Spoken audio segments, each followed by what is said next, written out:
দেখো বন্ধুরা, এই যে আমি স্কুলে যাচ্ছি আর আমাদের সাথে আমাদের পাশে ঘরে যাচ্ছে বাচ্চাটার, আমি দেখো ব্যাগ নিয়ে নিয়েছি। ব্যাগের মধ্যে আমার সমস্ত বই আছে। কি বলে, এই বইগুলো দিচ্ছি একটা গরিব মানুষ, যার মানে আমি নিজে গরিব, কিন্তু আমি নিজে গরিব হয়ে আমি ওই দেখো বইগুলো সব নিয়ে যাচ্ছে, আর হাতে যন্ত্রণা করছে। আমি নিজে গরিব মানুষ হয়ে আর একটা মানুষের যদি সাহায্য করতে পারি খুব ভালো লাগে। আমাকে একজন বললো দিয়ে দিয়ে হাফ দাম দেবো, কিন্তু আমি দিলাম না, আমি গরিব মানুষকে দেবো।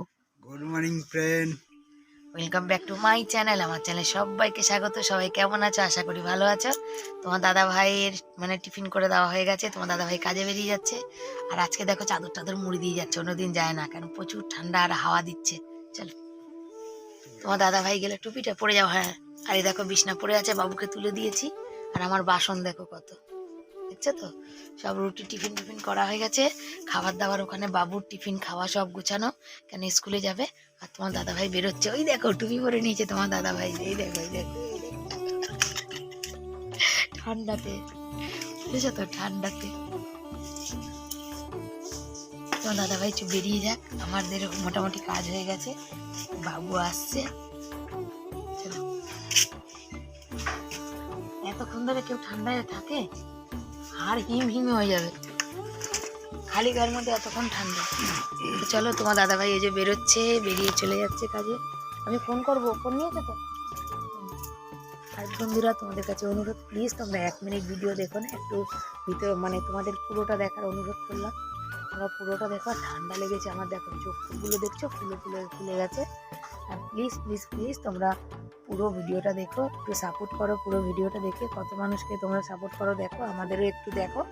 আর আমি চলো সকাল সকাল কাজ বাজগুলো শুরু করে দিই, তোমরা সাথে থাকো। প্রথমটুকুনি দেখে বেরিয়ে যেও না, প্রথমটুকুনি দেখলে কী করে বুঝবো আমি কেমন, আমাকে ভালো লাগবে কিনা।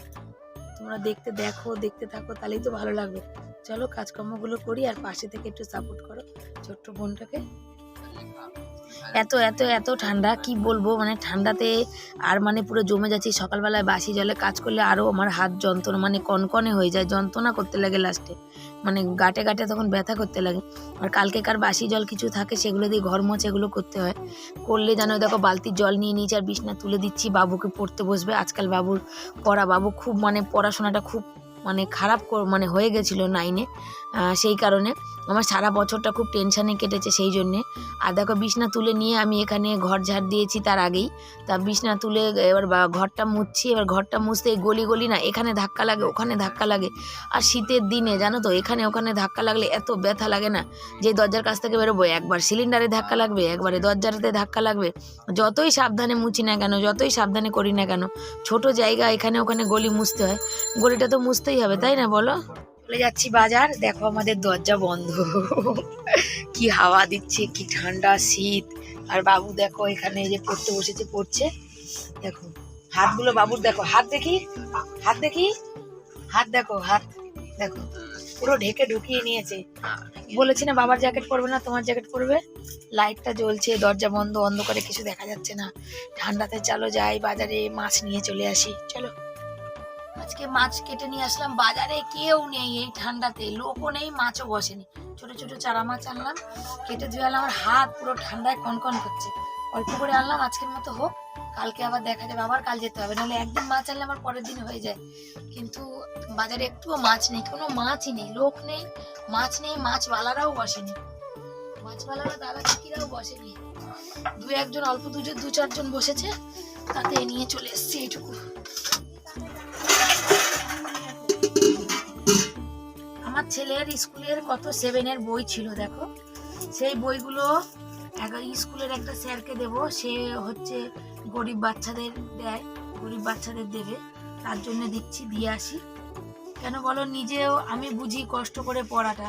সেখানে বই তাদেরই দেয় যারা হচ্ছে কি বলে, মানে যেসব যাদের বাবা নেই, যারা কেনার ক্ষমতা নেই, পড়াশোনা ভালো করে, স্যার তাদের দেয়। আমাকে বলেছিল, জিজ্ঞাসা করেছিল যে বই আছে নাকি, তাই জন্য আমি সেই বাচ্চাগুলোর জন্য এই বইগুলো, আমি যেমন কষ্ট করে কিনি, তাদেরও তো কষ্ট হয়।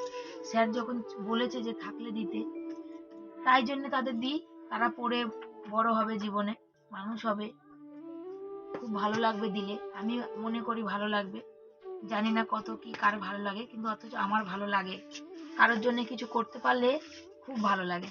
তবে আমার উপরে ছিল, দেখো তেল কাজটার মতন হয়ে গেছে বইগুলো, বুঝেছো? কাজটা মতন হয়ে গেছে। দেখো আমার ছেলের বইগুলো একদম নতুন ভিতরে, আর নোংরা হয়ে গেছে, কি করবো আর, রেখে রেখে আমার ঘর তো একটা, তাই জন্যে। চলো বইগুলো নিয়ে গিয়ে ওদের স্যারের কাছে দিয়ে দিই, কিছু গরিব বাচ্চার তো সাহায্য করতে পারবো। আমাকে কেউ সাহায্য করুক বা না করুক, আমি তো কারো সাহায্যে আসলে নিজের মনটাও ভালো লাগে, তাই না? চলো চলা যাক। জুতো পড়ছে আর আমি ভাত খাওয়াচ্ছি, তাড়াতাড়ি ভাত গরম করলাম, গরম জল করে চান করালাম। ছেলে তো তাই জন্যেই, তাই এত কদর। ও জানে না ওর মা যে কি। বন্ধ করে আবার চালু কর।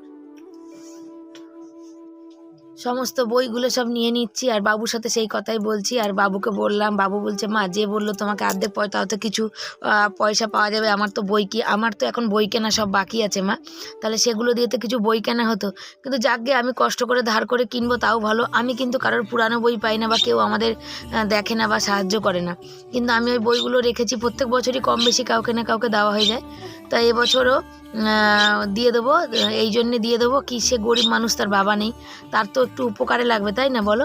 আর আমি স্কুল থেকে চলে এসেছি, এসে রান্না বসাচ্ছি, মাছ ভাজবো, সকালে মাছ কেটে গেছিলাম জানো, আর এখন অনেক বেলা হয়েছে, বইটা দিতে গিয়ে আমার অনেক দেরি হয়েছে। যাকে দেবো স্কুলেরই একটা স্যার, আর একজন মানে ওই স্যার হচ্ছে তাদের মানে সাহায্য করে, তা আমি সেটা যোগাযোগ করতে পেরেছি, তাই আমি বলেছি আমার বইগুলো প্রত্যেক বছর আপনাকে দেবো, আপনি গরিব মানুষকে দেবেন। তো যাকে বইটা দেবে তার সাথে আমাকে কথা বলিয়ে দিয়েছে, তো স্যারকে নিতে বলেছে। তো স্যার আজকে অনেক দেরি করে স্কুলে এসছে, ও ফোন করলাম, তারপর অনেক দেরি করে, স্যার বললো খুব উপকার হলো। আর আমার ছেলের অনেক বই, সে বছর 7-এর আমি যার কাছে পড়তো সে অনেক সহায়িকা কিনেছিল, আর সহায়িকা এক একটা সহায়িকা প্রায় 300-350 টাকা করে দাম, জানো তো? সেই বইগুলো আমি অর্ধেক দামেও যদি বিক্রি করতাম তাও আমি 1000 টাকা পেয়ে যেতাম, তাহলে আমার ছেলের 1000 টাকার অনেক বই হয়ে যেত। কিন্তু না, সে আমি স্কুলে গেলাম, স্কুলে বসে আছি যখন, তখনও একজন বলল, আমাদের পাশের ঘরের যে বউটা সে ছিল আমার সাথে বসে, সে শুনলো, সে বললো যে আমি বললাম যে দেখো আমার তো জমির টাকা এরকম লোকে সব খেয়ে নিল, এত এত টাকা, তা এখন এই বই কটা যদি একটা কোনো গরিব মানুষকে দিলে, সে তার বাচ্চা যদি পড়ে যদি মানে জীবনে দাঁড়াতে পারে, অন্তত একবার হলেও তো বলবে যে ও আমাকে এই 7-এ পড়তাম তখন বই দিয়েছিল একটা কাকি, এর নাম না বলুক কিন্তু বলবে তো, তার একটু আশীর্বাদ করবে, আশীর্বাদ করলে হয়তো জীবনে অনেক কাজে লাগবে, ছোট বড় সবারই আশীর্বাদ জীবনে অনেক কাজে লাগে, জানো তো? সেই কারণে তাকে দিয়ে দিয়েছি।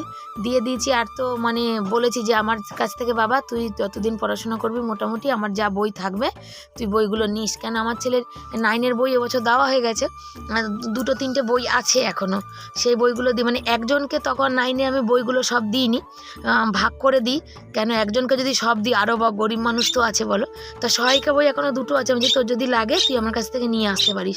তো এক একটা সহায়িকা আমি কিনি 350-400 টাকা করে, সেখানে ওই সহায়িকাগুলো বলো আমি বিদ্যা বিক্রি করতে নিই, তাহলেও মানুষ যারা পারে না কি করবে, তারা বইগুলো বিক্রি করে আবার নতুন করে কেনে। তা আমার বর মানে তোমাদের দাদা ভাই বই বিক্রি করা পছন্দ করে না, যে না যেহেতু নিজে কোনো দিন পড়াশোনা করতে পারেনি, তাই জন্য তার মর্মটা জানে যে বই বিক্রি করলে পড়াশোনা মানে এটা ওর ধারণা, সবার তো ধারণা এক না, সেই কারণে তা বইগুলো দিতে পেরে সত্যি সত্যি সত্যি খুব ভালো, কোনো মানুষের সামান্যটুকুনি উপকার করতে পারলে আমার খুব ভালো লাগে। আর আমি এটা কেন করি, জীবনে আমি অনেক পড়াশোনায় খুব ভালো ছিলাম, কিন্তু সংসারে হাল ধরতে গিয়ে ভাই বোনকে মানুষ করব, তাদের পড়াশোনা করাবো বলতে আমাকে সেই ছোটোবেলায় কাজ করতে হয়েছে, সেই কারণে আমি মানে ছোটোবেলায় পড়াশোনাটা এত ভালো ছিলাম, বাধ্য হয়ে আমাকে পড়াশোনাটা ছেড়ে দিতে হয়েছে, জানো তো? সেই জন্যেই আমার আর হয়নি পড়াশোনা করা, তাই জন্য আমি ইউটিউব করতে এসেছিলামই তখন, যে আমি যাতে গরিব মানুষকে সাহায্য করতে পারি, আর মানে তাদের জন্যে মানে পড়াশোনার জন্য কিছু আমি সাহায্য করতে পারি। কিন্তু তারপর তো আমার জমি চলে গেল, তবে আমার ইচ্ছা যে আমি গরিব মানুষরা পড়াশোনা করতে পারে, তাদের যেন সাহায্য করতে পারে, এটা আমার খুব ইচ্ছা। আর আশা করি তোমরা আমার পাশে থাকবে, আমাকে সাপোর্ট করবে, তোমাদের সাপোর্ট পেলেই হয়তো জীবনে কোনো দিন দাঁড়াতে পারবো বা কিছু করতে পারবো, যেটা মানুষের জন্য উপকার করার ইচ্ছা, বড় বড় মানুষের পয়সা থেকেও সেটা করে না, আমার সে খুব ইচ্ছা। আরে দেখো আমার রান্না হয়ে গেছে, এই যে একটু তরকারি করে নিলাম, আর ওখানে মূলো আলু ভাজা বসিয়েছি, আজকে যেহেতু দেরি করে এসেছি তাই 2টো কড়াইতে বসাচ্ছি, আর এখানে ডাল বসিয়ে দেবো, আর এরপরে মাছ করব, তাহলেই হয়ে যাবে। একটু ডাল করব, ডালটা মানে লাউ দিয়ে সেদ্ধ করা হয়ে গেছে, লাউ ডালটা আমার খুব ভালো লাগে, তো এটা একটুখানি মানে জল দিয়ে, ডালটা আর লাউটা সেদ্ধ হয়েছে, জল দিয়ে ফুটিয়ে তারপরে ফোড়ন দেবো। আর ওখানে আমি মূলো আলু ভাজা বসিয়েছি, একবারে বেশি করে ভাজাটা করছি, যার জন্যে মানে কি বলো রাতে আর করব না। এই ঠান্ডায় রাতে আর বসে করতে পারি না গো, খুব কষ্ট হয় জানো তো। আর ডালটা ফুটুক, দুদিকে দুটো কড়াই বসালে একটু অসুবিধা হয়, জায়গাটা খুব ছোট না, এইটাতে দেবো না ওটাতে দেবো, সেই জন্যে তবু রান্না কাজটা করে নিই। আর আশা করি বন্ধুরা তোমরা একটু পাশে থেকে সাপোর্ট করো। আর আমার খুব ইচ্ছা জীবনে যে আমি গরিব মানুষদের, যাদের পড়াশোনা, যাদের বাবা নেই, অনেকের আছে যাদের বাবা ঠিক মানে তেমন কাজ করে না, হয়তো নেশাগ্রস্ত, সেসব বাচ্চারা পড়াশোনায় খুব ভালো, তাদের জন্য আমি একটু হেল্প করতে চাই। আর জীবনে কথা বলার জন্য বলছি কি সত্যি করার জন্য করছি। যারা তোমরা আমার প্রথম থেকে বন্ধু, মানে আমি যতদিন ইউটিউব করব থাকবে, তারা তোমরা দেখতে পাবে যে আমি তাদের জন্য হেল্প করি কি করি না, বুঝছো? তাদের জন্য আমি হেল্প করব কি করব না তোমরা দেখবে। আর আমি সত্যি কথা বলতে মিথ্যা কথা বলি না, যেটা বলি সত্যি বলি। তোমরা যাচাই করে দেখতে পারো, তোমরা আমাদের এলাকায় এসে তোমরা যা আমার খোঁজ খবর করতে পারো যে আমি কেমন মানুষ, আমি মানুষের উপকারে লাগি কি লাগি না। আমি মানুষের উপকার করতে ভালোবাসি, কিন্তু মানুষ আমার উপকার করে না বন্ধুরা, জানো। তখন যদি একটু জানতে পারতাম তাহলে হয়তো আমার এই জমিগুলো এরম যেত না। আমার নিজের লোকই তো পিছন থেকে আমাকে ছুরি দিয়েছে, তাই না বলো? তো চলো রান্নাটা সেরে নিই। একটা আলু ভাজা মুখে নিয়ে দেখলাম যে নুনটা ঠিক আছে নাকি, তো নুন টুন সবই ঠিক আছে। আমরা আবার একটু মিষ্টি খাই, মিষ্টি মিষ্টি না হলে আমাদের ভাজা আবার ভাল লাগে না। তো চলো রান্নাটা পুরো সেরে নিই তাড়াতাড়ি করে, অনেকটা দেরি হয়েছে। বাবু আজকে তাড়াতাড়ি চলে আসবে 3টের মধ্যে, তোমার দাদাভাইকে আবার ফোন করব। চলো রান্না শেষ করলাম, এখন 3টে বাজতে যায়, তোমার দাদাভাই আসবে। দেখো রান্না হয়ে গেছে, সব কমপ্লিট, মাজা ঘষা সব ঢাকি দিয়ে রেখেছি। জামা কাপড়গুলো বাইরের আজকে শুকায়নি, সারাদিন রোদ্দুর ছিল না, এখন একটু রোদ্দুর হয়েছে। বাকিটাকে দেখো চারিদিকে ঢেকে রেখে এদিকে খোলা রেখেছি। তোমার দাদাভাইয়ের আসার সময় আছে, তাই জন্য ক্যাঁ ক্যাঁ করে চিল্লাচ্ছে। জামা প্যান্ট অল্প কিছু তুলেছি, বাকি কিছু পরেই আছে। আর আজকে ছেলের 3টের সময় ছুটি, ছেলে এক্ষুনি বাড়িতে চলে আসবে, তোমার দাদা আনতে যাবে। বাকি আর কোনো কাজ বাকি নেই, এবার লাইভে বসবো, তারপরে তোমার দাদা ভাই বাবু আসলে, দুজনে আসলে তারপরে খাবো। তা চলো আজকে কাজগুলো সারি। বাবু এখন পড়তে যাচ্ছে, এখান থেকে পড়ে আসবে 8টার সময়, এখন 6টা বাজে। এইখান থেকে পড়ে এসে আবার ইংলিশ স্যারের কাছে পড়তে যাবে, 2 জায়গায় পড়তে যাবে। এখনো বই টই কেনা হয়নি, কিন্তু যাচ্ছে। তো চলো ওকে একটু আগিয়ে দিই, ও ঘুম থেকে উঠে কিছু না খেয়েই চলে যাচ্ছে। তোমার দাদাভাই দিতে যাচ্ছে অনেকটা দূরে, অনেক দূরে যাবে। বাবুকে খাইয়ে দিচ্ছি, তোমার দাদা দেখো জল মুড়ি খাচ্ছে। তোমার দাদার প্রচন্ড অম্বল হয়েছে ঠান্ডায়, প্রচুর ঠান্ডায়, তোমার দাদার ভাল লাগছে না। তো বাবুকে খাইয়ে দিচ্ছি বন্ধুরা। আজকে লাইভ করতে পারিনি, আজকে নেট ছিল না, জানো তো। আজকে ভিডিওটা এখানে শেষ করছি। যদি ভালো লাগে অবশ্যই লাইক করো, কমেন্ট করো, শেয়ার করো। আর পাশে থেকে অবশ্যই চ্যানেলটাকে সাবস্ক্রাইবার করো, একটু সাপোর্ট করো, ভিডিওটা পুরো দেখো। আর তোমাদের সাথে পরের দিন আবার দেখা হবে, নতুন সময়, নতুন টাইম বলবো না, নতুন একটা ভিডিওর সাথে। তোমরা একটু সাপোর্ট করো প্লিজ, একটু সাথে থাকো তোমরা। দিদিভাইটার পাশে থেকে দিদিভাইটাকে একটু আগিয়ে নিয়ে যেতে সাহায্য করো। বড়রা আমার আশীর্বাদ করবেন যেন আমি চ্যানেলটাকে বাড়াতে পারি, বা আমার চ্যানেলে ভিউটা হয়। আর ছোটরা আমাকে ভালোবাসবে, আর একটু সাপোর্ট করো প্লিজ প্লিজ প্লিজ। তোমরা একটু পাশে থাকো, আমার তোমাদের কাছে অনুরোধ, তোমরা একটু পাশে থেকে আমাকে একটু সাপোর্ট করো। আর চ্যানেলটা নতুন হলে সাবস্ক্রাইবার করো। তাহলে সবাই ভালো থেকো, সুস্থ থেকো। Tata, bye bye, good night.